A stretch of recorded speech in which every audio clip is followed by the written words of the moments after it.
Okay, we're recording. It is February 25th, 2021, and I've got Dale and Viraj, Jordan and Mark, and me, Bruce Firestone, on the call today. We're going to talk about an opportunity in Belleville. Unfortunately, as I was mentioning just before I started the recording, Dawn couldn't be here today. She's on her way to Belleville, and I think, Mark, you're going to take her through the Maze Mall tomorrow, right? Well, if she's inclined, I can go through today or tomorrow, whatever her yeah, no, she would like to see that building and some others as well. But because you brought it up, she'd like to see the Maze Mall because, you know, to look at the Maze Mall, I mean, it's definitely the ugly duckling on the street. Yeah. You know, I'm pretty sure I have been through it. I think Jamie Troke has it listed for sale. Is that correct? That's correct. Yeah. So Jamie Troke is, as you know, Viraj, Jamie is a realtor. He seems to own Belleville. You know, he owns property there, and I don't know how many listings he has, but at least commercial listings, he seems to pretty much have the market cornered. But he very nice man, I think. I've met him, very generous with his time, and seems to be really on the ball. So I like him, and I think we can work with him. So Mark brought it up. Well, I think first with Dawn, and then Dawn brought it up with me, and then I connected with Mark and Jordan, is that, you know, they've been basically redoing Front Street in Belleville for a few years now, and they've been seeing other people get rich, and which is great. I mean, you know, but they would like to participate as potential owners, perhaps, in one of these buildings, which I think is a really good idea. Mark, you and I are about the same age, and even at our age, you know, we still have to be thinking about, you know, maybe as we get even older, that we might not be able to work quite as many hours as we do. So we have to have something else to fall back on. I think you'd agree with that, Mark. Oh, yes. Yep. And for somebody Dale's age or Viraj's age, and certainly Jordan's age, you know, I'm a real believer in Belleville. Belleville has a much stronger economy than even I suspected when I first visited, and I suspect again that it's going to boom in the next few decades, which is of concern, I think, to Dale and Viraj, and to you, Jordan, maybe less so to Mark and me, but I still expect really good things even within, you know, my lifespan, which is, you know, another decade or two perhaps. So the Maze Mall was not on my radar. Until Mark and Jordan said, you know what, it's a better building than some of the others. Certainly in terms of structure, you would agree, Mark and Jordan, that it's better than the one that Dawn and I bought across the street. So it's in better shape. Structure-wise, I like your building just due to the construction. It's built like a bunker, but I mean, it's in better condition overall. Better condition. That's not to say I'm unhappy with the building that we bought. I love the building that we bought, the China Gate, and I'm really proud of what we're doing there, what you guys are doing. But the Maze Mall, I think, is in better shape, and that was my sense of it too when I went through it.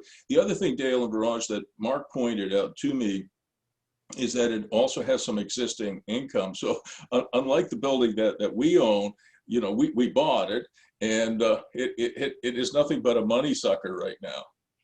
And you know, I'll just show you my pockets. They're completely empty. And you know, last night we were talking about, you know, people like Elon Musk being worth, you know, I don't know, a few $100 billion. And I was kidding around with my youngest son, Matthew, and I said, well, you know, this billionaire's worth 1.2 billion, this billionaire's worth 12 billion, this billionaire's worth 120 billion. And I said, well, I'm worth at least $1.2 thousand. And he had to think about that for a moment. And I said, you know, so all kidding aside, guys, that is a big advantage, I think. So what I did early this morning was I prepared a few slides, so if it's okay with you guys, I'd like to go through them. Is that okay, Mark? Sure. And Dale, Viraj, Jordan? Yeah. All right, I'll share my screen with you. Because I've given this a lot of thought, and since Mark and Jordan brought it up. And I've talked quite extensively also to the BIA, to Mary Jo, about this building, because I wanted her input as well, because the thing that I worried about, and you'll see what I worry about in a moment. So I've got a few slides I put together, and if it's making you seasick, it's making me seasick too. So it's the Maze Mall, Reborn. The major problem with this building, in my opinion, from the moment I set eyes on it, is that its facade is absolutely terrible, even worse than the China Gate. And I'm not sure, and I've asked Mark and Jordan about this, what could be done to improve it. And the other thing that you can see on the right-hand side of the screen here, this is a floor plan of the ground floor space. And it's got this, it literally is a maze. You've got all of these little offices and little shops in there. I think every one of them is vacant. So, you know, what the heck do you do with it? So with 249253 Front Street, the property that we bought across the street, and with Aurora's building, I think Dale and Viraj and I, and Dawn, if she were here, we could absolutely visualize immediately what the highest and best use is. Okay, this one is more difficult. Now, but I'll show you some ideas that I have. Before I leave this slide, though, I want you to really focus on the number of offices. That is both a disadvantage and an opportunity, and I'll show you what I mean.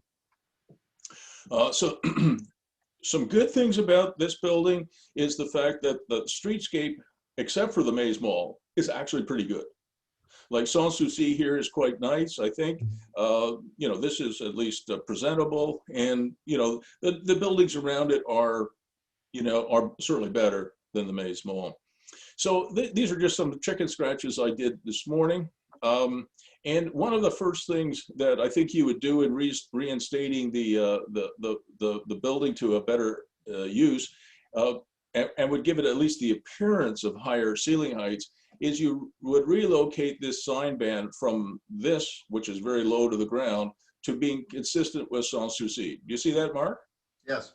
So that the actual sign band for whatever you're going to do with the ground floor and the lower level, the basement, is going to go here instead of here. So that would be a plus. You're also going to take off this piece of crap. You're going to reinstate windows because Mark's plan for this building, if we do buy it, is to put more apartments on the second and third floor. And then, unlike our building across the street, which is pretty circumscribed when it comes to a patio, look at the size of the sidewalk here, and how you could, in fact, have all the way from the Bangkok all the way to the Sanssouci, you could have this extraordinary outdoor patio space. So there are probably some things that could be done with the facade. And I'm going to turn it over to you, Mark, in a few minutes. But for now, just bear with me, okay? I just have a few more slides to show.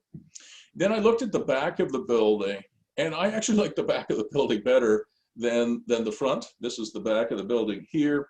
If you can see on the other side, I took an isometric of the back, and you could have really an extraordinary wine bar or some kind of a, you know, a patio and restaurant function here overlooking the Moira River. And Mark, you'll confirm again that it is Belleville's intention to turn this strip here into something much more active than a parking lot. That's correct. Okay. Green space. Green space, and one of the things that they do in Paris, I should probably annotate this. One of the things that they do in Paris is they turn the property all along the Seine, the River Seine in Paris, into a beach every summer. They didn't do it last year because of COVID. I'm not sure you're going to be able to do it this year, but certainly it is one of the most beautiful things. If you've ever had a chance, you know, to take your partner with you and walk the banks of the Seine, they actually bring in like huge amounts of sand of all summer, and you can put your deck chair there and you're looking over the Seine. You can play beach volleyball, you can have a glass of wine. It's fantastic. So I think I've already mentioned that to Mary Jo. That's what I think they should do here. And I'm going to put that in the slide deck, but later. Okay, next. So the kind of restaurant or pub or wine bar that I would put in the back there, and don't forget, because of the way that if we left the building the way it is now, you can get, I'm pretty sure you can get from the front to the back, right? Am I right about that, Mark? Correct, yeah, so yeah. Yeah, so if you put a restaurant here overlooking the Moira River, which isn't quite the Seine, but it's quite nice, Some of the restaurants that I've been active with and advising and coaching, this one is in Pittsburgh, actually in Braddock, Pennsylvania. This is one of the toughest parts of this area. You know, when I talk about tougher parts of American cities to Canadians, they don't really understand just what that means. You know, Detroit has something like 3,000 murders a year, with a much smaller population than Ottawa, and Ottawa has about 10 murders a year. So you know, when I say it's tough, it's really tough. So this is a restaurant that's actually quite famous with college students, and Braddock is not a big area, but it does three things: beer, beef, and bocce. And it's incredibly popular. I mean, unfortunately, due to COVID, it's not quite the same. But they have craft beer, they have bocce courts, and they have really good food. And it's, you can see it's not a particularly attractive stretch of, you know, of road here. So it's unbelievable. I've been there, of course. They have great food. I like playing bocce. You know, it's something even at my age I can play with my grandsons and my boys and my girls. And so it's a combination. So those are the kinds of things, Mark and Jordan, that if we did something back there, there would be some kind of very low intensity but fun thing to do. I don't know if you've ever played bocce, Mark. Oh, on several occasions. Okay, Bocce is one of the biggest games in Hamilton. Yep, there you go. So it could be something like that, or it could be a wine bar or a food court. I'm not saying what it should be. I'm just saying those are some of the ideas that you could do with the back there. And then I think you all know when Mark and Jordan and Dawn asked me about the Maze Mall, what to do with it. I wasn't sure what you could do with the ground floor and lower level. And then I came up with the idea of doing nothing. And you can see this is my clip art. I drew this morning. I'm lying. I pinched it off the internet. We milk it for cash flow, and you'll see where I'm coming from a little bit later. In other words, we turn it into something that uses all of that cut up office space and all that cut up space that you know is there. We use it for something, okay? Along with according to Jamie Troke, Mark and Jordan, there are 5 existing apartments that are all rented. That's correct. All right, well, so there's some cash flow. And this is a building in Ottawa at 303 Kendall, and again, in a bit of a dodgy part of Ottawa. It's called Vanier. And one of my clients owns this, and it's been empty for 2 years, maybe longer. It's a 12,000 square foot building, so about the same size as the Maze Mall. And I went through it, and it's exactly the same kind of condition. It's got lots and lots cut up. It used to be a moose lodge, if you know what that is. You know, guys wear funny hats and do good work. And you know, my client owns it, and it makes zero income. And so what we're doing is we're turning it into something quite different. And I'll show you what it is in a moment. This is just an isometric view of it. So you can see it's just kind of an ugly old building in the middle of a parking lot. So what we're going to do is we're going to invite people in Vanier, in the community, to come in here and have at it. So if you're an artist or a maker, you know, I've talked about this endlessly to you guys, so you all know where I'm coming from. So if you're a painter, a sculptor, any kind of maker, shaper, whatever, you can come here. And if you spill a little bit of paint or, you know, whatever, no problem. It just adds to the character of the building. I hope you guys understand where I'm coming from there. Mary Jo from the BIA, I have a lot of respect for Mary Jo. She was all over this idea. She said, "Oh, that's a good idea." And she sent me this. She's very familiar with it. This is in Toronto where Dale and Viraj live. It's at the Harbourfront Center. It's a craft and design studio. And it's apparently pretty big. So they've got artists in residence, craft and design, courses and workshops. So it's a learning center and the visual arts. And I just grab some pictures so you can see what it looks like. I mean, this is the Maze Mall. This is 303 Kendall, in my opinion. So this is just another one, a shot from what they're doing. You can see that if they drop a few, you know, wood shavings on the floor, nobody's going to be, you know, like, it's not like my wife who's, who if there's a towel left on the floor, Jordan, she wouldn't like that very much. She's a neat freak. And you can see that they do all kinds of things. This is probably a print shop in the same area.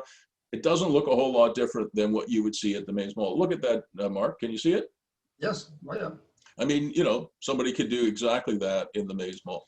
So, so what I'm thinking is this could be an arts, crafts store at front with experiential learning with its own Etsy.com store. So what you're looking at right now is the front of the building. And one of the things that Mary Jo has said over and over again to me, and I'm sure to you guys as well, is that she doesn't want the front of the building to be dead space. So this is the old CIBC space. So when you go into the Maze Mall on the left, this is the old CIBC space. It was a bank.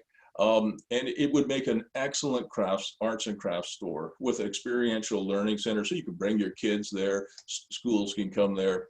And you feature local products and the products that are being made in the area and as well as in this in the Maze Mall. And do you all know what an Etsy store is, right? Yes. Mark, do you know? No, not a fan. Well, we got an expert on your right. You want to explain, Jordan? Yeah, it's like an online store where people can create their own arts and crafts and sell them. Oh. So you know, so people who have have handicrafts, they can put them on Etsy.com and sell them. It's quite a very successful. I think they're going to IPO this year. So these are typical Etsy crafters and craft teachers. It's a big deal. This is in Porto in Portugal. These two ladies in the middle here teach Portuguese tile painting, which is a big thing in Portugal. Most of the buildings, or many of the buildings, have these little tiny tiles. They're protected by the Heritage Act. And if you notice, there's a crafter right here. Can you see where my cursor is? Yep. Who do you think that is, guys? It looks like Don. You bet. So you know, the photographer is me, and by the way, I enjoy crafts too, and I made my own tile. I probably have it here in my office somewhere. But these two ladies teach tile making, and you know, gullible tourists like Don and me pay a lot of money, you know, in euros to go and learn the art. All right, so it's a very, very, very strong business for these two ladies. One is a Spaniard, I don't remember which one, and one is Portuguese. And then the other, when you come into the Maze Mall on the right, so the opposite side of the CIBC location, this is Mark Turner's Butchery Shoppe. Mark mentioned to me that the one thing that's missing downtown, I think, was a butcher shop. Did you say that, Mark? Well, butcher shop and a seafood counter. I've had numerous conversations with people and they keep asking me about it. We used to have a store called the Lobster Trap, and it was a retail and wholesale outlet for fresh seafood. And it was a big success. I believe the reason they left was they opened up a bigger store, like a bigger restaurant. I think it was a mistake. They floundered after that, but they had a working formula, and it's missed in the downtown core. We have a lot of professionals there living and working there now, and to have a butcher shop to go in to buy fresh or a seafood order, you know, I was given thought to just operating it 2 to 3 days a week. That's the guard dog. Operating on a limited basis, and just to keep the overhead down, we're just going to put an end to the. That's Pegasus. That's Jordan's dog they left me with here. I have a rifle if you need it. Well, can't do that. But we saved the rifle for the squirrels out back. I have an old 303, big shells, one shot. I'm just teasing you guys. So anyway, but I'm not saying, Mark, that this is necessarily what happens. I was just having some fun with the ideas, right? I'm tempted but what I'm getting at is that the two locations that are face onto Front Street can be something more active. It could be a butchery and seafood shop. It could be a craft store. It could be a million other things. But, you know, I just put that in here basically to tease you. Right? That tattoo shop really doesn't have the land large. Say it again. Viraj, I didn't hear it. Say it again. The tattoo shop at Aura's building. No, we're not putting a tattoo shop in here. No tattoo shops. I'm sorry. That is something. If I'm a partner there won't be a tattoo shop there. So anyway, there's lots of other things you can put in here. One of my clients runs a trophy shop. Another runs a print shop. They do lawn signs. But just listen to this for a second, you guys. One of the most important things that I do is I teach people to combine this with that. So if you think about Lululemon, Mark Turner, do you know what Lululemon is? Oh, I do. Okay, so Lululemon sells yoga clothes. All right, fair enough. I actually have some yoga clothes from Lululemon. So they sell yoga clothes. And then last year they bought something called the mirror, so something you put on your wall and you can then do yoga, and you have instructors and programs that you can see on the mirror. You can mirror yourself, but you can also have people showing you how to hold the poses properly, etc.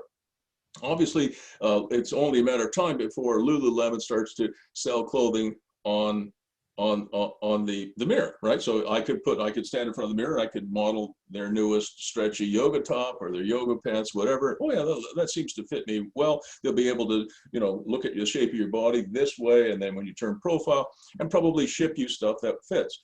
Now, it's a $39 US a month subscription for that mirror to access all the instructors, etc. They have 3 million mirrors out there right now. So Jordan, help me with the math. 3 million mirrors times $39 US a month. What does that equal? About 120 mil. A month. In US dollars, not Canadian pesos.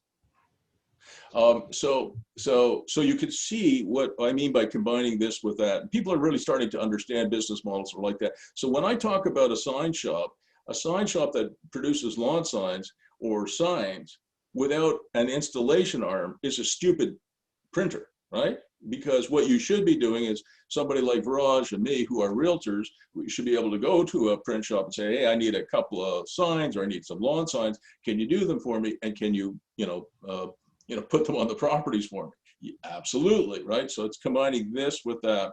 And when I talk about creating a craft store by itself, if somebody walks by and they buy a craft, great. But then you take the craft store and then you have enough room to bring classes in, school children in to do crafts. All of a sudden, you've got a much better business. Wait, and then you add an Etsy store. All of a sudden, you've got the store that is obviously a retail store that will sell stuff to passersby. You've got the crafters who will teach children and make stuff. And have, not just children, but older people as well come in and make stuff. And then they have the Etsy store where they can sell it online to the world. That is the direction, that is the future direction for commerce. And if you miss one of those components, you will have a store or an operation that suffers. Just put some more stuff in here. This is, again, print, shop with design. So design is very important, printing and distribution. Just more pictures of what Makerspaces look like. You guys have seen them all. I won't dwell any longer on it. Here's some of the art studios that could go in there. It could be lots of micro retail stores. Again, I would not accept if I was involved with this group buying the Maze Mall and somebody came along, I'd like to rent a shop here, great. But if they don't have an online presence as well, the answer is probably I'm not going to rent them a store because I don't think they're going to survive. And then I'm not going to do it right now, but I'm going to send everybody this slide deck, and there is quite a good link here where you can go and you can actually walk through the ground floor and the lower level and see what's there. Okay, and we can always take that tour to get together. Oops, excuse me, if we want. But right now, just to save time, I just put in a few pictures. But from what I could tell, and certainly from listening to Mark and Jordan, the building looks like it's in structurally good shape, and it certainly looks clean and neat. Do we have any information on the second and third floor? I have very little information. I have no pictures whatsoever. So we're gonna, and that's a very good question. I'm gonna keep that question, hang on to that, and we're gonna ask Mark and Jordan that question in a couple minutes. Okay, Viraj? Okay.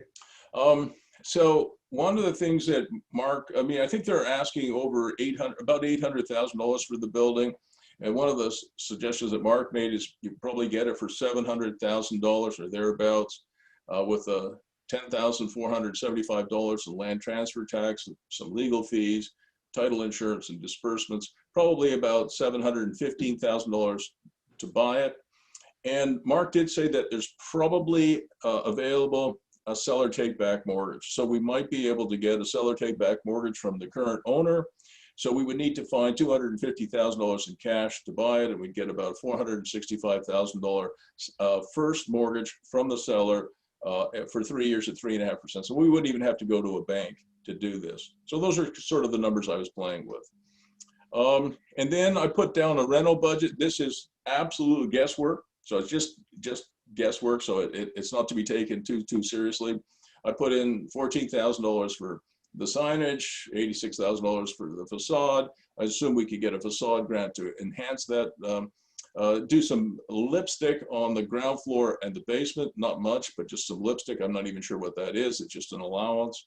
And then something that Mark and Jordan told me is that there's the ability to add some more second and third floor apartments. And certainly if you remember the facade facing Front Street, once that comes off, we're hoping that there'll be a lot more windows there. So I just put in, you know, big budget of about $400,000 to add some more apartments on the second and third floor. But Viraj, these are complete guesses. So I got a total of $645,000 for renos. What $1.359 million is the total investment. So if we didn't go to a bank, if we just had a seller take back mortgage and we raised money from ourselves and from our investors, how much money would we need to do this? Be just about 900 grand. Now I'll show you where I'm going with that. So I counted it up, and when you go through it, Mark and Jordan with Dawn, Jordan, can you actually count each one of the separate spaces on the ground floor and the lower level? Yeah, for sure. This was an estimated number, 26 mini offices, craft space, maker spaces, workshops, etc. As is, where is. I just put in a base rent, very inexpensive. You could rent one of these places for $415. You know, so if you had 26 of them and you just said, there it is, that's it, that's your space, it gives you about $11,000 of net operating income a month, because on top of the $450 you would charge for power and some other expenses. So it's $415 plus. Then I just made up these numbers. Right now there are 5 apartments. I assumed we would get 8, but I think Mark is going to tell us we can get more, but I just went with 4 second floor apartments and 4 third floor apartments. I didn't put in very big rents. I only put in $850 for each of these. I'm sure we could do better. And I don't have to tell you guys what is happening with Airbnb in Belleville. Dawn is coming to Belleville, as you guys know, leaving in a few hours. And the place that she stayed at, the Airbnb she stayed at just a couple of months ago was, I think, $180 a night. It's a 2-bedroom unit. It was decent. It wasn't, you know, deluxe. And they've upped the rate to $400 a night. What? $400 a night. When Zubin Gillespie told me that his beautiful new apartments overlooking the Moira River were going to go, I think he said for, I can't remember what he said, Mark, but was it like $300 a night or $250? Yeah, it was up there, something like that. Yeah, but when he said, I think he said like $275 a night, I looked at what Dawn went, I can't believe that, but I do actually believe it now. So you can imagine at say $200 a night for those units overlooking the Moira River, if we had a few of them, maybe 4 of them, 2 and 2, you would be making $850 a month. No. All right. So, but I just went with some numbers. So I got about $17,000 or $18,000 a month in net operating income, about $211,000 a year from this building, which is more than we will get from the building across the street. It gives a cap rate of about 15.5%, which is excellent. The fair market value cap rate, we had an appraisal done on our building across the street by Michael Cotman from Kingston, and he used 5.5% as the selling cap rate, or the appraised value of the cap rate. So it would give us, Mark, you were low. If we put in 1.3 or 1.4 million into this building, and we get the same kind of result that we're getting across the street, this building could be worth between $3.5 and $4 million bucks. That's a very good lift. And it means you won't be eating cat food 10 years from now. Like it. All right. Kind of accustomed to it. I kind of like it. So it would be a lift, I mean, of, you know, a very substantial lift in value. All right. So how we structure the funding and who would own what? So let's say the three partners here, which would be Jordan and Mark, Viraj and Dale, Bruce and Dawn. Let's say the three of us put in $95,000, not each, together. That's it, 95 grand. So if we put in $95,000, we would need to raise $800,000 from investors. And that $95,000, you'd say, how can $95,000 buy us 55% in equity? Here's how it works, Mark and Jordan. I know Dale and Viraj understand this because I've been through it before. The investors who put in 800 grand, only 77,000 of that is treated as equity. The rest is treated as debt. And so assuming that the building does go up in value, 3 years from now, we refinance, we pay our investors back. Now our investors own for $77,000 or $78,000, they own 45% of a fantastic building. So they got a very good deal. And the three of us, or three groups, basically, own 55% of the building, so majority of the building, for $95,000. A fantastic deal for us too. So it's good for the investors, but also good for us. And these numbers down below can change. I mean, there's no rhyme or reason to them. Dale, I did share these numbers with Dale, and he said that, you know, Bruce, you have put Dale and Viraj as the majority of the founding equity partners, 60%, Jordan and Mark at 20, and Bruce and Dawn at 20. So that at the end of the day, Jordan, you and Mark would own 11%, Dawn and I would own 11%, Dale and Viraj would own 33%, and our investors would own 45%. But there's no particular reason. Dale said, why don't we just divide up the 55% equally?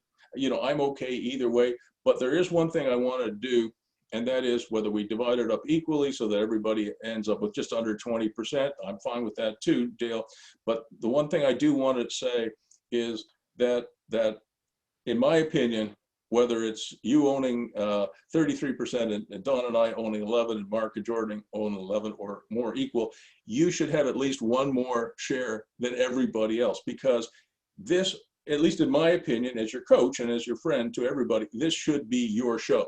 We need one person, like Mark, you know, and Jordan, you know, that the person driving the bus across the street isn't, you know, Dawn and I own 55% of that building and our investors own 45%. So almost identical to this.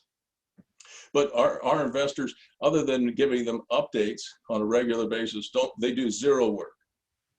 Right? So there has to be, Jordan and Mark, there has to be one. And if Dale and Viraj don't want to do it, it can be you, Mark, and Jordan. But it's not going to be me and Dawn. We've got enough on our plate across the street.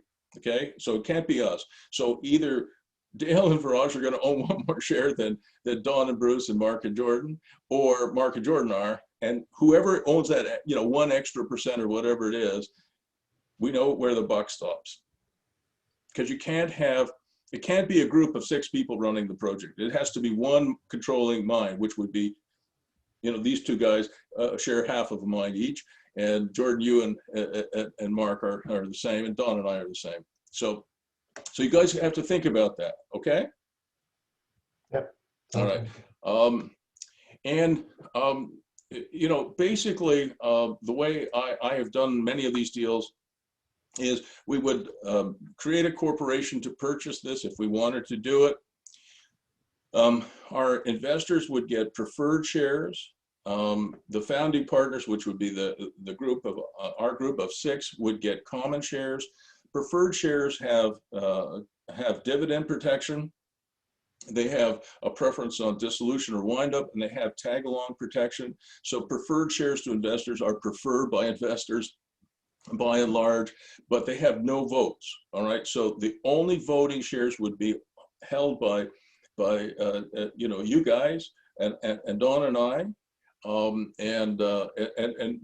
we do not want investors investors should not be partners. They're just investors. What they do is they put their money in, they want a really good return on investment, and they want to report a few times a year saying, hey, everything's going great, and here's some, we're making money. All right, so that's a typical structure that I do. And Dale, if you and Viraj are going to take the lead on this, then for more information, it would be how to turn a frog like the Maze Mall into a prince. You would talk to Dale Kehler at that address. Mark and Jordan, if you guys were taking the lead on it, would be you. But what it won't be is it won't be Bruce at brucemfirestone.com. I have enough on my plate now with the coaching I do and some of the real estate I do.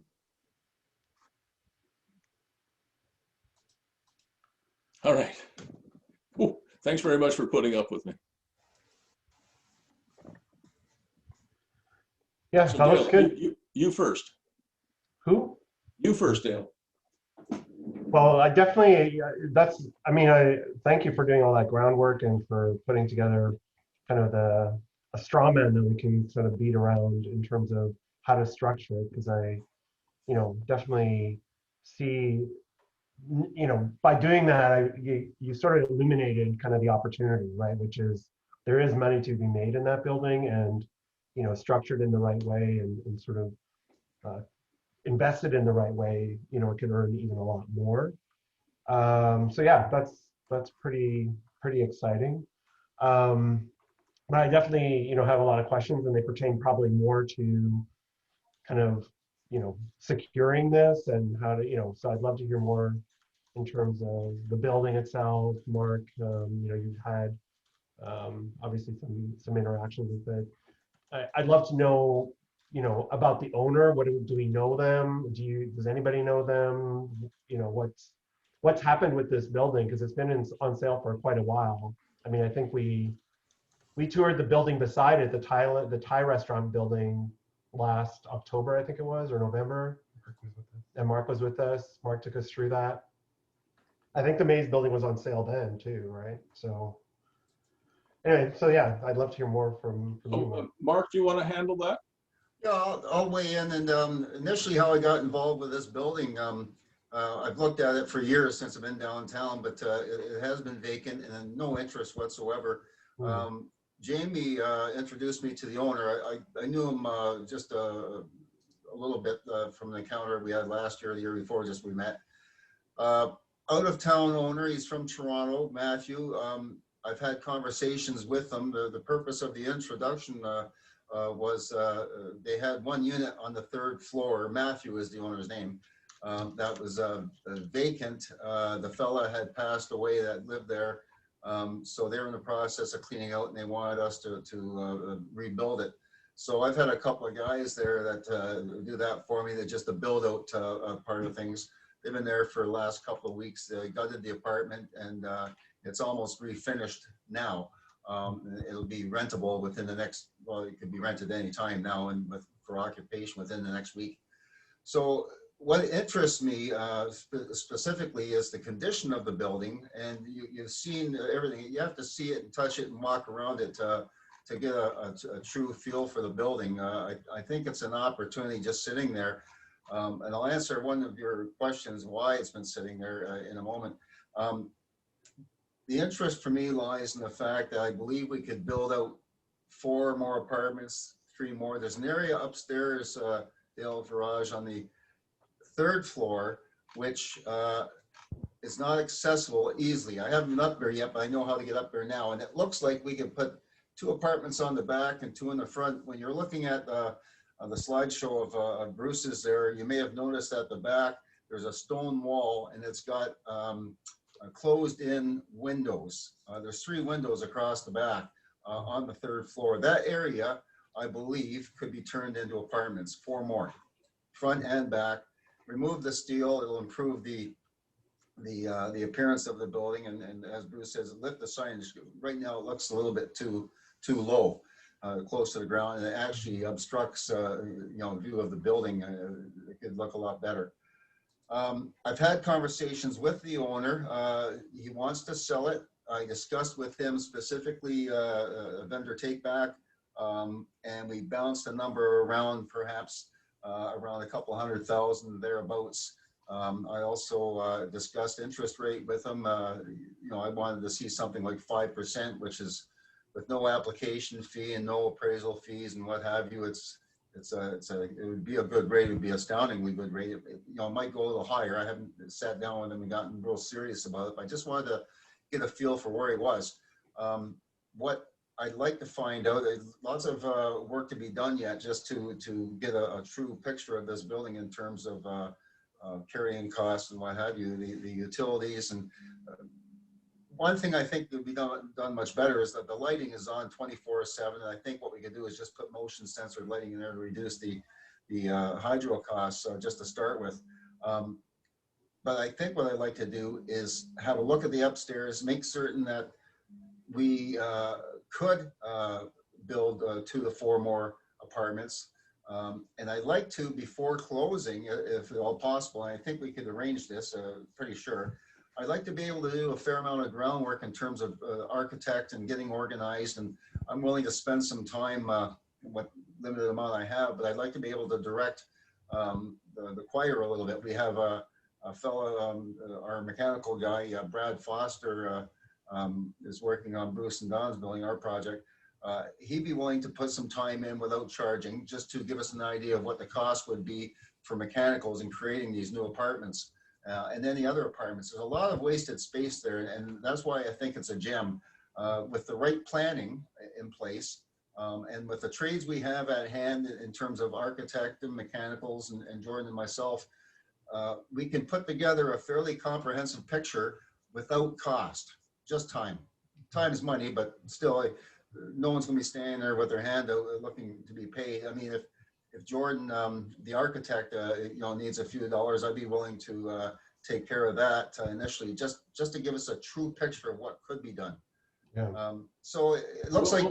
Hold on a second, Mark. I mean, if we're in a partnership, if we're all working together, then if we all own a third, or whatever it turns out to be, you know, if there's a few dollars that have to be spent on an architect, we all share that. That doesn't go on you. Yeah.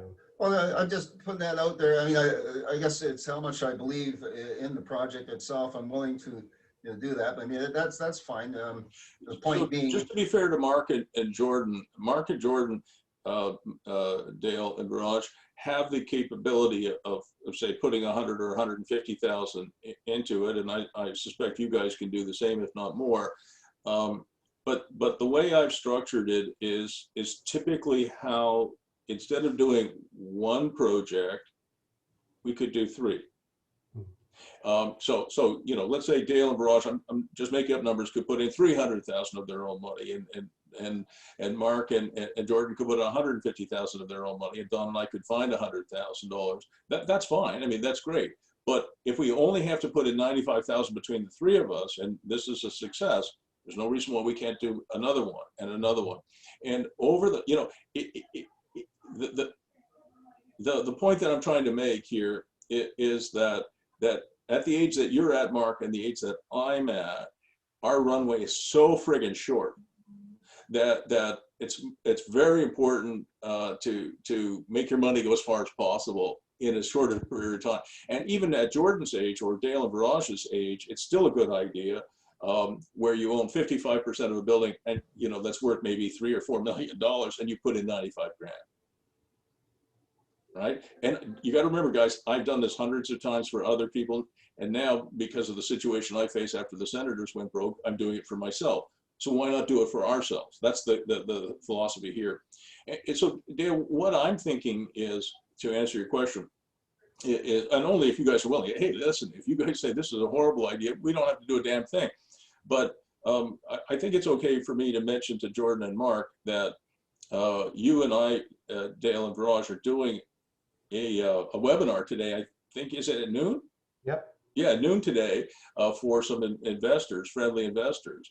And, you know, so I think we can probably line up, you know, a few $100,000 of investor money. You know, people, we would make it RRSP eligible as well, the debt portion. And if we do that, I mean, people are really unhappy, guys, with their RRSPs, and they're just, you know, I mean, if you were to survey 100,000 Canadians, you would find a very significant number of them are looking at, you know, 1% and 2%, maybe 3% in their RRSPs for whatever kind of investments they have there. If they can make 6 or 8% on their RRSPs and have a piece of equity, it's amazing. Something else I found out, which I did not know, is that at least in Australia, and I think in Canada too, I'm pretty sure I got this right, you are actually allowed to own the real estate inside your RRSP, which I didn't know until very recently. So I think we could probably find a few $100,000 of investor money fairly directly because of this unhappiness, and put a relatively small amount of cash into the deal ourselves, other than, like you said, Mark, time. There's lots of time. I mean, I'll spend time on it. So will you guys, and so will Dale and Viraj. But what I'm suggesting, what I think we should do, I mean, you don't have to do anything, but what I think we should do is I think we should put in a conditional offer on this. I think, Viraj, you and I should draw that up, and we should put in a conditional offer and tie up the building. I agree, and I was thinking about that, but I wanted to reach out to you and Dale and Viraj first and discuss it fully. But then those are my thoughts. Okay. And but you know, Mark, I know that you're like me. You're the gung ho guy, right? Like New York cops, bang, bang, bang, stop. Right? Shoot first, ask questions later. But Dale's more cautious. So Dale, what do you think? Yeah, listen, you know, we've been looking for a project, you know that, so you know, this is certainly enticing. Again, we saw the Maze Mall last year and thought, like, oof, what an albatross, really. But you know, I think, you know, as you said, you sort of brought to mind ideas. You know, Viraj and I have been talking these past few days about, you know, how do we elevate that? I've got a lot of technology experience. There's a lot I could do to help get these people online and connected and all that kind of stuff. So, you know, there's a lot, I think. So think about this, what Dale just said, Mark and Jordan, that's really important. Have you any idea how much time I spend coaching my tenants? Nobody else does that. Everybody, well, not everybody, a lot of landlords view their tenants as the enemy. You get a call from a tenant, oh, fuck, another call from Bill, you know? What the hell? They're your customer. I mean, if a customer walks into your beef and, you know, your butchery and your seafood shop, you don't go, fuck, another customer. You know, you go, yay, a customer. But so what I do is I spend an incredible amount of time making my commercial tenants and some of the residential tenants more successful. And guess what? They can afford the rent. They stay longer. They're happier tenants. I have lots of tenants, and I mean, I can't think of a single tenant that I don't have a great relationship with. And that's because I do a lot of coaching. And what Dale just said is exactly right. If we had 26 friggin' entrepreneurs in that building, Dale will be setting up Esty stores galore and teaching them stuff. And you charge for that. Like I charge for coaching, right, Dale? Yeah, exactly. Yeah, $1 million a month. So I mean, in terms of like, sorry, I'm just being mindful of the time because I do have a meeting at 10:30. Okay, we got 10 more minutes. Yeah, and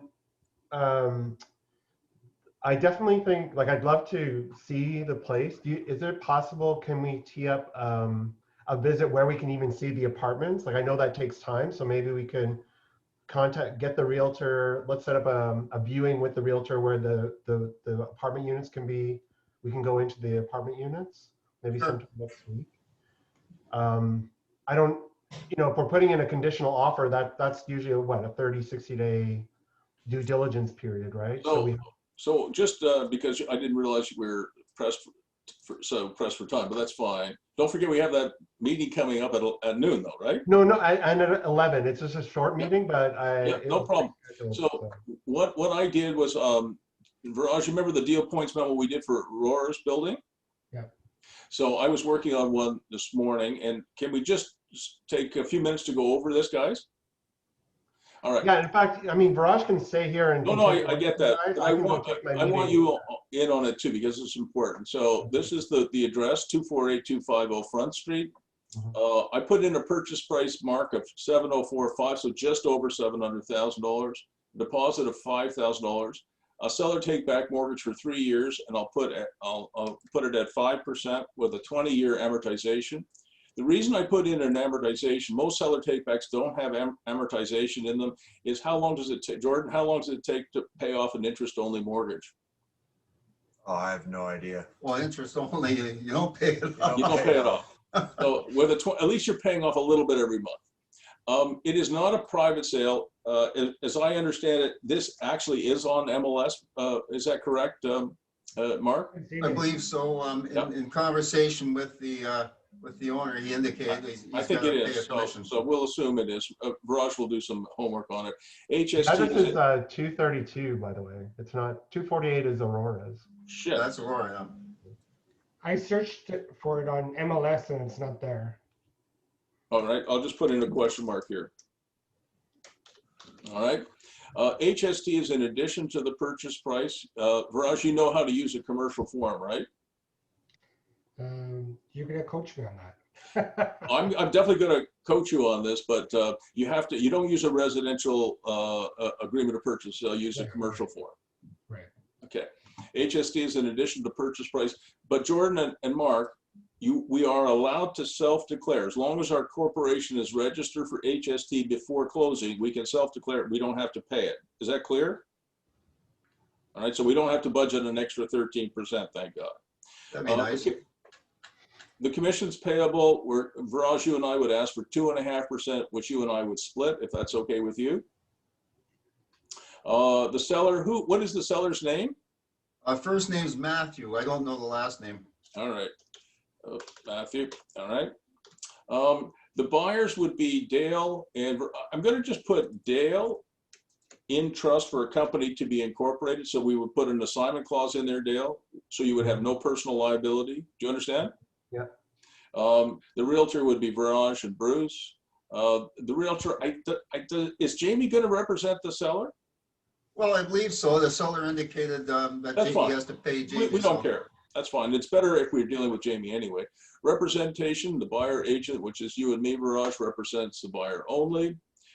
Disclosure, Viraj, you know how to do disclosures, right? Yeah. Yeah. So because Viraj and I are realtors, we have to disclose that we're also principals in the transaction. The lawyer for the buyer, I'd like to use, if everybody was okay with that, the same lawyer who did the transaction across the street, Steve Shepard, straight arrow, young guy, 42 years of age, one of the top lawyers in the area. A lawyer for the seller, don't know, to be advised. Mortgage broker, I'm assuming that, I think we can do this with a cash transaction. So I said mortgage broker, none. The status of the buyers, we're all Canadian residents or citizens. Buyer conditions. So here are the buyer conditions: securing financing. I think that means not a mortgage financing in this case, but investor financing, building inspection, legal review of all deliveries, for example, their leases, securing permits and insurance, zoning review, examination of all deliveries. I already said that. And the conditions would go to, how long do we need to get through conditions, Dale? Well, I mean, at least 30 days, I would think. Like if we're going to be talking to, MEC guys or architects, I mean, those consultants, we should give ourselves some time. Yeah, so I put in March 31st, and then closing would be 3 weeks later, so it'd be April 23rd. We can change all of this, but it's just to go. Now, vacant possession to be provided by the seller unless notified by buyer on or before conditional A otherwise. So we would want to we want to look at the residential leases, and we want to look at which ones we want to accept and which ones we don't. Title search date would be 5 business. I'm almost finished. I'll get you out of here on time. 5 business days before completion. Yeah, Thank God for spell check. I'm a terrible typist. Deposit, I've already dealt with that. Balance due on completion, chattels. So I'll go through this, Viraj, but I'll go through this, Viraj, and I'll send it to you. You're doing the first draft. I'll do the second draft, okay? But what we'll do is, Dale, you and Viraj will tee it up with Mark and Jordan to go through the building. And Jordan, you're going to count all the rooms for me downstairs. And if you don't mind, pictures. Just take a picture and Dropbox them to me. So I'm only concerned really with the ground floor and the lower level. I'm not worried about the apartments. Once we have the apartments designed and built, we know they're going to rent. I just want to make sure that the thousands of square feet we have on the ground floor and the lower level, that we know what we're doing. So my responsibility is to make sure that that works. Dale, you and Viraj and the boys, Mark and Jordan, you make sure we got a good plan for the upstairs. All right. I think, Viraj, what we should do is, assuming Dale is in agreement, and I think Mark and Jordan have said yes to, let's put in an offer. If for some reason we hate it in 30 days, you know, we just don't waive our conditions, we can walk away. But the problem that we have is, you remember Casaloma has bought the Royal Bank building, right, guys? Dale, you know that. Dale? The Liberty Group. Yeah, the Liberty Group. They run Casaloma in Toronto. Yeah, so I mean, it's part of like that. When we come to Belleville next, and we'll go through the building, Right. if we could tee up a meeting with Mary Jo as well. I do want to understand what's going on the street, like from a business. No question about it. But what's going to happen is Liberty Group is coming to Belleville. Yeah. Just, my wife and I would like to move to Belleville. We would. Just try and buy a house in Belleville right now. Mm. There are That's insane. 300,000 people, maybe 400,000 people, in my opinion, who want to leave Toronto. They can work from home. They can live in Whitby. They can live in Belleville. They can live pretty much anywhere and still work in Toronto. Maybe they have to go once a month or twice a month downtown Toronto. They do it. So the one thing you think about it. If you don't want to do it, don't do it. But if you want to do it, we should put together. Viraj and I should put together an offer. Make the offer. Like I'm saying, like today is what, Thursday. Hopefully, get the offer together tomorrow. Oh, okay. And put it in and tie it up. And then once we've tied it up, Yeah. you know, if it takes you 2 weeks to get there, so what? But what I'm really afraid of is that we wait a week or 10 days for you to get there and see everything and go, hey, this is great, and somebody else has fucking bought it. Right? Because I'm telling you, Belleville is not going to last. You know, I'm a very high profile guy. I don't know if you know that, but I am. And the fact is, I didn't want to do any PR. I did not want to do any PR. I didn't want, you remember, Mark, how reluctant I was to do any radio, or because I knew I would create my own competition. Yeah. Yep. Right? You know, I'm the founder of the Ottawa Senators. The Belleville Senators are my team in Belleville. And now the founder of the Ottawa Senators is coming to Belleville, at least to invest there, if not to live there. So we are creating our own competition as we speak. And I just think Viraj and I should work on this thing today and tomorrow, and we should submit it. Fair enough. No objection there at all. All the stuff that I've talked about that that due diligence. Oh yeah, well, we have to work through it, and maybe at the end of the next month we just hate it. But the good news is that if we tie it up, we actually have something next week to go back to the investors and say, hey, look, guys, we got these ideas. What do you think? Yeah. All right. So, gentlemen, Viraj, I'll send you the deal points memo. Mark, you set something up for Dale and Viraj to go through, including the apartments. Anytime, I'll set it up. Something else, Viraj, I need you to reach out to Jamie Troke and tell him that we're going to bring him an offer for the Maze Mall in the next 24 to 36 hours. Okay. See you guys. Okay, Thanks, talk guys. soon. All right. Take care. And Mark, Jordan, take good care of my wife. No problem.